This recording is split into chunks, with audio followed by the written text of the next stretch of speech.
नमस्कार बच्चों, स्वागत है आपका हमारे YouTube channel MA digital learner पर। आज की हम वीडियो में देखेंगे कक्षा 9 का अर्धवार्षिक परीक्षा प्रश्न पत्र जो कि 2025-26 में अभी हाल ही में पूछा गया है। हम इस पेपर का पूरा एनालाइज करेंगे, पूरे ऑब्जेक्टिव देखेंगे और पैटर्न को देखेंगे कि किस तरह का पेपर पूछा गया था और आप अपने पेपर को मिलाना कि आप कितना सॉल्व करके आए हैं, कौन-कौन सी चीज़ें गलती करके आए हैं और भविष्य में क्या गलतियाँ नहीं करना है। चलिए वीडियो को शुरू करते हैं। अगर आप चैनल पर नए हैं तो चैनल को लाइक करें, सब्सक्राइब करें और बेल आइकन ऑन रखें जिससे कि हर ज़रूरी इन्फॉर्मेशन आप तक समय पर पहुँचे। चलिए वीडियो में देखते हैं। पहले ऑब्जेक्टिव पहला क्या ऑब्जेक्टिव है? सही विकल्प चुनकर लिखिए। उसमें पहला प्रश्न हमारा प्रत्येक परिमेय संख्या है। तो परिमेय संख्या हमारी कैसी होती है? सभी पूर्णांक परिमेय होती है। दूसरा प्रश्न है बहुपद 2x² - x + 1 में x² का गुणांक है। तो x² का गुणांक हमारा है 2। रैखिक समीकरण y = 3x + 5 का क्या होता है? जब दो रैखिक समीकरण में दो चर राशि होती हैं तब हमारे अनेक हल निकलते हैं। चौथा क्वेश्चन है कि बताइए निम्नलिखित में से कौन सा समीकरण x - 2y = 4 का एक हल है।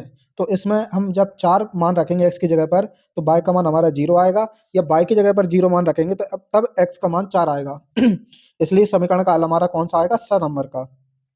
पांचवा प्रश्न देखते हैं कि किसी चतुर्भुज के चारों अंतःकोणों का योग कितना होता है? तो चारों अंतःकोणों का योग हमारा 360 होता है। एक चतुर्भुज के कोण 3:5:5:13 के अनुपात में है। उनका सबसे छोटा कोण क्या होगा? तो ये 36 होगा। देखिए जब इनको हम x मानकर जोड़ते हैं, जैसे 3x 5x + 9x + 13x, और बराबर में चारों कोणों का योग 360 होता है। जब इनको जोड़ेंगे 5 3 8, 8 और 9 17, 17 और 13 होते हैं हमारे 30। जब इसको जोड़ेंगे तो ये 360 है।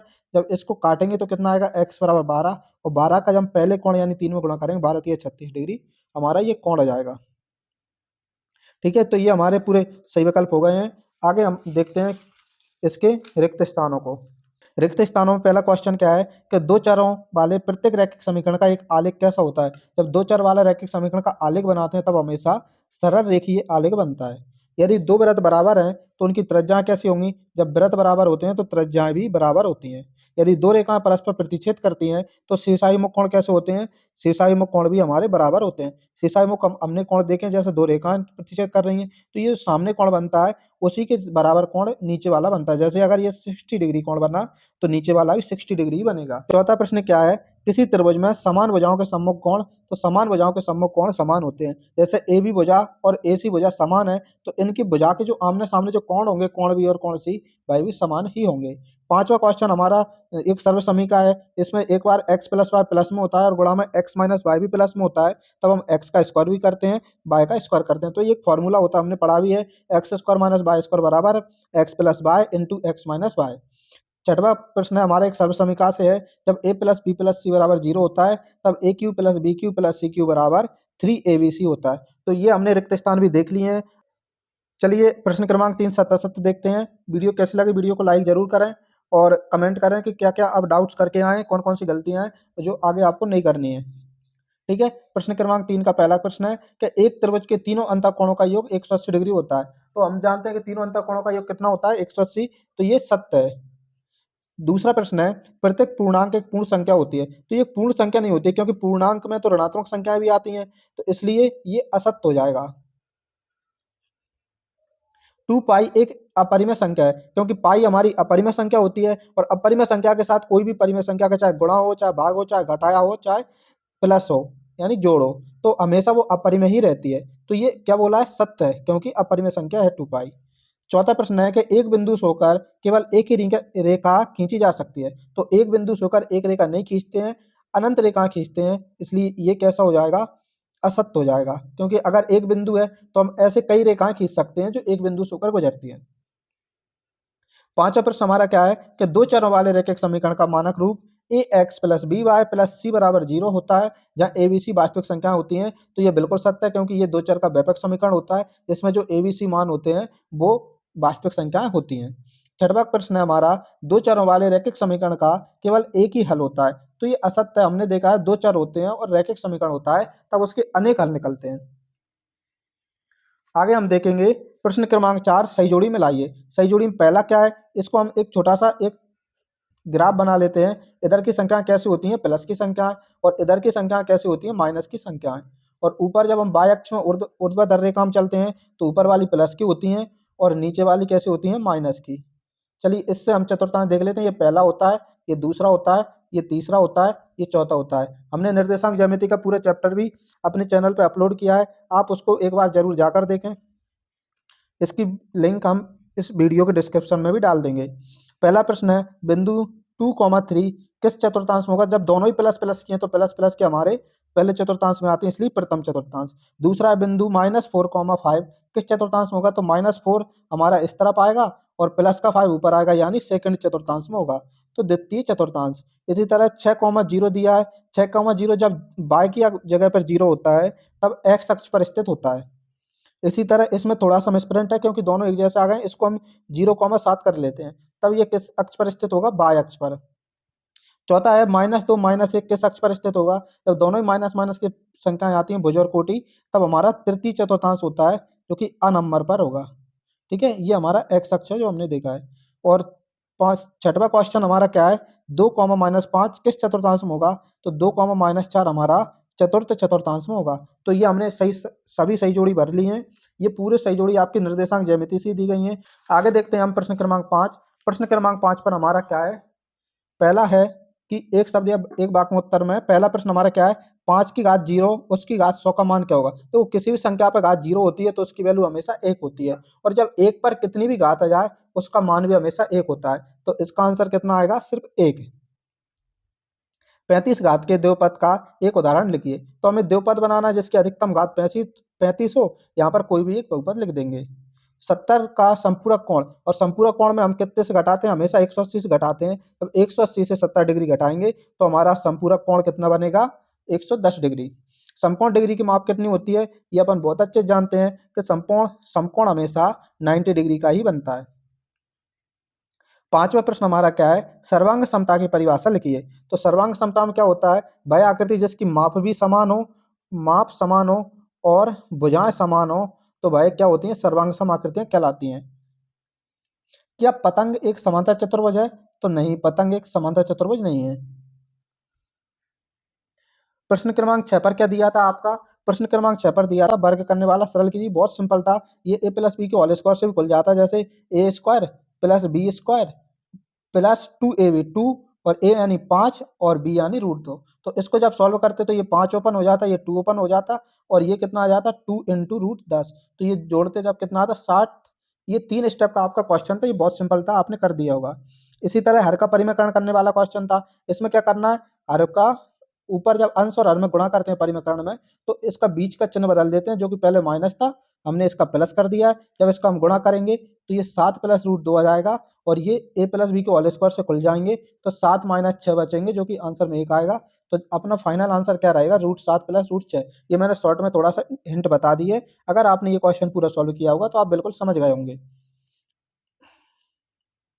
आगे प्रश्न क्रमांक 7 पे हमारा क्या दिया है? गुणा वाला है। जब दो संख्याएं अलग अलग आधार की होती हैं और उनके बाद जब घात एक जैसी होती है तो वो कॉमन आ जाती है, इसलिए इसका आंसर क्या आएगा? 56 की घात 1/2। इस तरह से सॉल्व हो जाता है। इसी तरह ये वाला क्वेश्चन भी था जिसमें गुणा करना है, तो 6 और 2 का गुणा करेंगे और √5 और √5 एक जगह जाएंगे। 6 दूनी कितने होते हैं? 12, और 5 का जब रूट खोलेगा तो 5 भी गुणा में आएगा, इसलिए इसका आंसर कितना आएगा? 60। कितना सिंपल सिंपल 2-2 3-3 स्टेप के आपके क्वेश्चन है। अगर आप इनको भी अच्छे से नहीं कर पाएंगे तो फिर किस तरह से पास होंगे? प्रश्न क्रमांक 8 पर हमारा कौन सा क्वेश्चन दिया है कि बहुपद का शून्य ज्ञात कीजिए। देखो शून्य का मतलब क्या होता है? शून्य के बराबर। जब हम इसको px बराबर 0 के बराबर लेंगे तो ये 2x प्लस 1 के 0 के बराबर हो जाएगा, इसलिए x का मान क्या बनेगा? -1 इधर जाएगा, माइनस का 1/2 बनेगा। ये भी 2-3 स्टेप का ही आपका क्वेश्चन है। देखिए 2-2 नंबर में जितने भी क्वेश्चन आते हैं वो 2-3 स्टेप में ही सॉल्व हो जाते हैं। अगर आपको कॉन्सेप्ट अच्छे से आता है तो आप बहुत अच्छे से इनको सॉल्व कर सकते हैं। इसी तरह अथवा वाला क्वेश्चन दिया है, x बराबर 0 पर बहुपद 5x - 4x² प्लस 3 का मान क्या होगा? देखो x दोनों जगह है, अगर दोनों जगह 0 रख देंगे तो ये तो पूरे 0 ही बन जाएंगे, तो बचेगा हमारा क्या? सिर्फ 3। इसी तरह प्रश्न क्रमांक 9 में क्या दिया है? क्षैतिज और ऊर्ध्वाधर रेखाओं के नाम बताइए। आगे हमारे ये क्वेश्चन दिया, इसमें मैं थोड़े चित्र के द्वारा समझा देता हूँ कि क्षैतिज रेखा और ऊर्ध्वाधर रेखा क्या होती है। जो आड़ी रेखा होती है, जो एक्स अक्ष वाली लाइन होती है, इस लाइन को हम क्षैतिज रेखा बोलते हैं, और जो खड़ी रेखा होती है यानी ऊर्ध्वाधर रेखा, ये वाई अक्ष वाली लाइन को ऊर्ध्वाधर रेखा कहते हैं। ठीक है, हॉरिजॉन्टल और वर्टिकल लाइंस ये होती हैं। इसी तरह मूल बिंदु का क्वेश्चन हमारा दिया था कि मूल बिंदु को परिभाषित कीजिए और मूल बिंदु किसे कहते हैं। देखो एक्स अक्ष की जो रेखा होती है और वाई अक्ष की रेखा होती है, इसका जो प्रतिच्छेद बिंदु होता है जो दोनों जगह पर काटता है वही मूल बिंदु होता है। और इस मूल बिंदु का निर्देशांक क्या होता है हमारे 0,0, क्योंकि इस पॉइंट पर एक्स अक्ष की लाइन देखेंगे वही भी 0 होती है और वाई अक्ष की लाइन देखेंगे वही भी 0 होती है, यानी भुज और कोटि दोनों 0 होते हैं, तब हमारा मूल बिंदु होता है। तो आप परिभाषा अच्छे से समझ चुके हैं।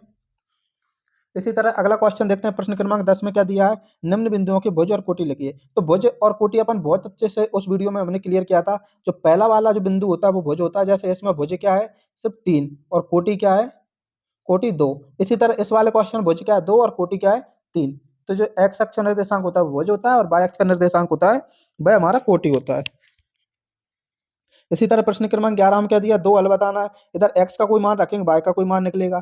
चलो ऐसे अगर हम एक हल यही देख लेते हैं, अगर y का मान मैं 0 रख दूं तो ये 7 आ जाएगा। और जब इसको सॉल्व करेंगे तो ये 7 कैसा आएगा, x बराबर 7/2। तो y का एक हल क्या आ जाएगा इस रैखिक समीकरण का, जब हमने y की जगह पर 0 रखा तो x का मान आया 7/2, यानी पहला हल क्या हो जाएगा 7/2, 0। क्योंकि 7/2 रखेंगे तब 0 आएगा या 0 रखेंगे तब 7/2 आएगा। तो इस तरह से हम कितने भी हल निकाल सकते हैं, अनेक हल निकाल सकते हैं। इसी तरह एक नोटबुक की कीमत एक कलम की कीमत से दोगुनी है, तो इस कथन को दो चरों वाले समीकरण में दर्शाइए। अगर हम नोटबुक की कीमत को x मान लें और कलम की कीमत को हम y मान लें तो कौन सी दोगुनी है, ये नोटबुक दोगुनी है ना। किससे दोगुनी है, कलम से। कलम को हमने y माना है, तो जब ये दोगुनी है तो 2 का गुणा हम इसमें करेंगे जो कि बराबर हो जाएगा। तो ये हमारा रैखिक समीकरण था x - 2y = 0। इस रैखिक समीकरण में आपको दर्शाना था कि देखो कितना छोटे छोटे कॉन्सेप्ट आते हैं अगर आप बहुत अच्छे से इनको देखते हैं। हम यहाँ पर वीडियो भी हम लगातार लाते हैं बेसिक कॉन्सेप्ट के बारे में और सभी ऑब्जेक्टिव्स के बारे में, इसलिए चैनल को सब्सक्राइब करके जरूर रखें, क्योंकि आपके ये छोटे छोटे कॉन्सेप्ट मिस ना हो और बहुत अच्छे आप मैथ में स्कोर करें। आगे हमारा प्रश्न क्रमांक 12 दिया है। प्रश्न क्रमांक 12 पर क्या दिया है, के का मान ज्ञात कीजिए। देखिए के के मान में क्या दिया है, x बराबर 2 दिया है, y बराबर 1 दिया है। जब हम इसकी जगह पर 2 रखेंगे और y की जगह पर 1 रखेंगे तो ये 2 दूनी हो जाएगा 4 और 3 एकम 3। तो के का मान 4 और 3 मिलकर क्या आ जाएगा, के का मान 7। देखो ये भी 2-3 स्टेप का ही आपका क्वेश्चन था। इसी तरह इसमें क्या एबीसी के रूप में व्यक्त करना है। देखो ये 2x है, अगर मैं इसको इधर लाऊंगा तो ये हो जाएगा और सी का मान अपना दिया नहीं है उसको 0 मान लेंगे और ये बराबर में 0। तो इसको एबीसी के मान बताना, तो ए का मान 2, बी का मान 5 और सी का मान नहीं दिया चर पद, तो वो भाई क्या आ जाएगा 0। तो ये हमारे एबीसी के रूप में व्यक्त हो गए। यानी हम ऊपर वाला और अथवा वाला दोनों ही क्वेश्चन सॉल्व करते चले। इतना सिंपल पेपर आया था, बहुत ही सिंपल। अगर आप छोटे छोटे कॉन्सेप्टों को ध्यान में रखते हैं तो बहुत अच्छा मैथ में स्कोर कर सकते हैं। आगे इसी तरह प्रश्न क्रमांक 13 भी दिया, समांतर रेखाएं बताइए, वर्ग बताइए। तो हमने ये कॉन्सेप्ट भी पढ़े हैं कि जब दो रेखाओं के बीच में माप समान होती है प्रत्येक बिंदु पर तो वह समांतर रेखाएं कहलाती हैं। वर्ग को हमने पढ़ा है, इसकी चारों भुजाएं बराबर होती हैं वह वर्ग कहलाते हैं। इसके कोण भी समकोण होते हैं और इसके जो विकर्ण होते हैं वह बिंदु ओ पर प्रतिच्छेद करते हैं, यानी परस्पर प्रतिच्छेद होते हैं। ऐसी यूक्लिड की सेकंड अवधारणा भी हमने पढ़ी है। इसी तरह प्रश्न क्रमांक 14 पर ये दिया लाइन, देखो इसमें कितना सिंपल दिया है, ए सी बराबर बी डी, यानी ए से लेकर सी तक है उतना ही बी से डी तक है। तो इसको सिद्ध करना है कि ए बी बराबर सी डी, यानी जे वाली रेखा है वो इस वाली रेखा के बराबर है। ये हम सिद्ध कर सकते थे, बहुत आसानी सिद्ध करने वाले क्वेश्चन है। इसी तरह प्रश्न क्रमांक 15 पर दिया है, प्रतिवर्ती कोण को उदाहरण सहित समझाइए। प्रतिवर्ती कोण हम ये जानते हैं, जो रेखा इसकी माप 180 डिग्री से 360 डिग्री के मध्य होती है वह प्रतिवर्ती कोण बताता है। पूरक कोण को हम जानते हैं, पूरक कोण क्या होता है, दो कोणों का योग 90 डिग्री होता है तो वह आपस में पूरक कोण कहलाते हैं। भुजा कोण भुजा की सर्वांग समता नियम क्या है, भुजा कोण भुजा यानी साइड एंगल साइड। अगर एक त्रिभुज की दो भुजाएं और एक अंतर्गत कोण दूसरे त्रिभुज की दो भुजाओं और एक अंतर्गत कोण के बराबर होता है तो भुजा कोण भुजा सर्वांग सम होता है। यानी जैसा एक त्रिभुज दिया है, जैसे ये त्रिभुज दिया है, अगर इसकी दो भुजाएं हैं और ये कोण, इसी तरह इसकी दो भुजाएं और ये कोण आपस में बराबर हो तो ये सर्वांग सम होता है। या इस तरह से लिख सकते हैं, ये दो भुजाएं अगर ये दी हैं, ये वाला कोण, और एक त्रिभुज बना दें, दो भुजाएं ये दी हैं, ये वाला कोण, अगर आपस में बराबर है तो ये त्रिभुज सर्वांग सम होगा। तो इस तरह से ये कोण थे और ये समकोण कर्ण भुजा सर्वांग समता, तो इसका चित्र ये होता है, एक समकोण त्रिभुज होता है और एक कर्ण बराबर होता है और एक भुजा होती है। तो ये सर्वांग समता के 4-5 नियम होते हैं। अगर ये आप अच्छे से पढ़ लेंगे तो आपके ये कॉन्सेप्ट भी बहुत अच्छे सॉल्व हो जाएंगे। ऐसे ही समांतर चतुर्भुज के दो गुण बताना है, तो समांतर चतुर्भुज हमारा इस तरह का बनता है जिसके आमने सामने भुजाएं समान होती हैं, इसके विकर्ण बराबर नहीं होते हैं, इसके विकर्ण 90 डिग्री पर प्रतिच्छेद नहीं करते हैं। तो ये समांतर चतुर्भुज के गुण हो गए। इसी तरह आयत के गुण बताना है। आयत के गुणों में भी हम देखते हैं इस तरह का आयत का चित्र बनता है जिसके आमने सामने भुजाएं बराबर होती हैं और सभी कोण 90 डिग्री पर प्रतिच्छेद करते हैं, प्लस विकर्ण आपस में प्रतिच्छेद करते हैं और 90 डिग्री सभी भुजाओं के ये आपस में ये कोण होते हैं। इस तरह से ये क्वेश्चन थे। इसी तरह आपका ये सर्व समीकरण प्रयोग करके क्वेश्चन दिया है। प्रश्न क्रमांक 19 पर डायरेक्ट दिया ये 100 प्लस 4 हो जाता और इधर 100 माइनस 4 हो जाता, तो ए प्लस बी या एक्स माइनस वाई और एक्स प्लस वाई के फॉर्मूला से हमारा क्वेश्चन बन जाता, जिसका answer x square minus y square होता है। ठीक है, इस तरह के आपके सर्व समीकरण से जुड़े हुए ये छोटे छोटे कॉन्सेप्ट थे। इसी तरह प्रश्न क्रमांक 20 पर भी जो क्वेश्चन दिया था वो क्या दिया था, x प्लस वाई बराबर डब्ल्यू प्लस जेड, तो सिद्ध कीजिए कि ए ओ बी एक रेखा है। तो हमें ये सिद्ध करना है। अगर हम इसको आपस में सिद्ध कर दें कि ये 180 डिग्री बन रहा है इधर का कोण, या ऊपर वाला कोण 180 डिग्री बन रहा है, तो हम इसको प्रूव कर देंगे कि ए ओ बी एक रेखा है। इसकी हम अलग से वीडियो लाएंगे जब 7वें चैप्टर जब रेखाएं और कोण पढ़ेंगे, 6वां और 7वां चैप्टर, तो एक एक चित्र के हम एक एक अलग अलग वीडियो लाएंगे, बहुत अच्छे कर सकते हैं। इसी तरह ये वाला क्वेश्चन दिया था, इसमें सॉल्व क्या करना है, एक्स और वाई के मान। देखो ये 50 दिया है, तो ये हमारा एकांतर कोण सा एक्स का मान भी कितना हो जाएगा, 50। ये वाला कोण हमारा कितना हो जाएगा, 50। अब हम जानते हैं कि जो बाहरी कोण होता है वो अंदर के दोनों कोणों के योग के बराबर होता है, यानी 50 और वाई बराबर हमारा 127 होना चाहिए। तो अगर हम 127 के राइट साइड में 50 को ले जाएंगे जो कि माइनस हो जाएगा, और जब हम इसको सॉल्व करेंगे तो ये 7 और ये कितना बचेगा, 5 से ये 7 बचेगा, तो ये 77 डिग्री हमारा बाय का मान हो जाएगा। तो देखो हमने ये डायरेक्ट चित्र से भी समझ लिए हैं। ठीक है, इस तरह से हमारे ये कॉन्सेप्ट थे, कोई ज़्यादा कठिन नहीं होते हैं रेखाओं वाले भी, अगर आप इसके कॉन्सेप्टों को याद रखते हैं, इसके नियमों को याद रखते हैं तब। इसी तरह प्रश्न क्रमांक 21 पर 4 परिमेय संख्या पूछा गया था, तो हम ये 3/5 में 4 पूछा गया था तो 1 बढ़ा के हम गुणा कर देते हैं। ऐसे ही 4/5 में 1 बढ़ा के गुणा करेंगे तो ये हो जाता है 5 तिया 15/25, और ये 5 चौको 20/25। अब 15 से 20 के बीच में हम 4 परिमेय संख्या आसानी से लिख सकते हैं। प्रश्न क्रमांक 22 पर भी हमारा क्या दिया गया है कि दर्शाइए कि समबाहु त्रिभुज का प्रत्येक कोण 60 डिग्री का होता है। तो हमें ये सिद्ध करना था समबाहु त्रिभुज का प्रत्येक कोण 60 डिग्री का होता है कि नहीं। देखो पूरा त्रिभुज के कोणों का योग कितना होता है, 180 डिग्री। अगर हमने एक नियम पता होता कि एक भुजा के सामने वाला कोण बराबर होता है, अगर इधर की भुजा है तो इधर वाले कोण भी बराबर होते हैं, तो बराबर भुजाओं के सामने कोण बराबर होते हैं, तो यानी ये वाले कोण बराबर हो गए। फिर ये दोनों बराबर भुजाएं तो इनके सामने कोण भी बराबर होने चाहिए, तो ये तीनों कोण बराबर हो गए। जब तीनों कोण बराबर हो गए तो ये 3x बराबर 180 हो रहा है। जब इनको काटेंगे तो x का मान 60 आएगा। जब भुजाएं बराबर होती हैं तो तीनों कोण भी आपस में बराबर होंगे। अब तीनों आपस में कोण बराबर हो रहे हैं, x x x मिलकर 3x बन रहे हैं जो कि 180 के बराबर होना चाहिए। जब x का मान निकालेंगे हम तो 60 डिग्री आएगा। तो यही हमें प्रूव करना था, इसको थोड़ा सा मैथमेटिकल लैंग्वेज में अरेंज कर लेते। प्रश्न क्रमांक 23 पर हमारा क्वेश्चन क्या पूछा गया था कि दर्शाइए कि आयत का प्रत्येक कोण समकोण होता है। तो आयत का जो कोण होता है वो समकोण होता है कि नहीं, ये दर्शाना था। तो ये भी आपका प्रूव करने वाला है, इनकी हम सेपरेट अलग से वीडियो बना लेंगे। तो ये हमारा पूरा पेपर का एनालाइज था। पेपर बहुत सिंपल था। अगर आप छोटे छोटे कॉन्सेप्टों को समझते हैं और उनकी प्रैक्टिस करते हैं तो आपको चाहे 9th का पेपर हो, चाहे 10th क्लास का हो, चाहे 11th 12th का मैथ हो, बहुत ही आसान पेपर आते हैं, इतना ज़्यादा हार्ड नहीं आता है जिससे कि आपको डर लगना चाहिए। यदि आपको मैथ से डर लगता है तो हमारे चैनल को सब्सक्राइब करके जरूर जुड़ जाएं, क्योंकि यहाँ हम लाते रहेंगे लगातार छोटे छोटे कॉन्सेप्टों पर एक यूजफुल वीडियो जो आपके कॉन्सेप्टों को मजबूत करेंगे, और सभी क्लासों के आपको एमसीक्यू ऑब्जेक्टिव भी सॉल्व कराएंगे, जिससे कि आपके ऑब्जेक्टिव्स में नंबर न कटें, क्योंकि ऑब्जेक्टिव्स आपके लगभग 30 से 32 नंबर के आते हैं, जो कि मैथ में परसेंट बनाने के लिए बहुत अच्छा स्कोर प्राप्त करवा सकते हैं। धन्यवाद। ये वीडियो कैसी लगी कमेंट करके ज़रूर बताएं, और अपने दोस्तों तक भी शेयर करें जिनको मैथ में थोड़ा बहुत प्रॉब्लम होती है, उनके डाउट क्लियर हो सकें।